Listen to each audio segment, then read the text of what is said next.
Hello everyone, কেমন আছো তোমরা সবাই?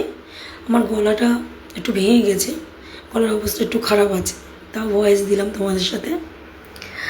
আজ রান্না করেছিলাম বেলে আর মাছ আর ভোলা মাছ।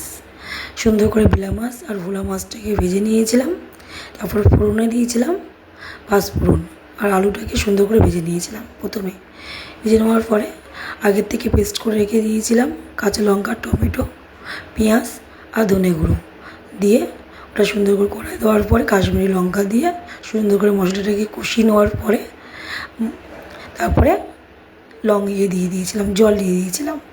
জল দেওয়ার পরে আলুটা সিদ্ধ হয়ে যাওয়ার পরে আমি ধনে পাতা দিয়ে দিয়েছিলাম, কারণ বেলে মাছ আর ভোলা মাছে হচ্ছে ধনে পাতা দিলে টেস্টি হয়, বেশ সেন্টটা বেশ ভালো বেরোয়। আর আমার ঝোল কমপ্লিট। এটা হলো আমার রাতের জন্য, পরে গরম করে নেবো, ফুটিয়ে নেবো রাত্রেবেলা। বাই।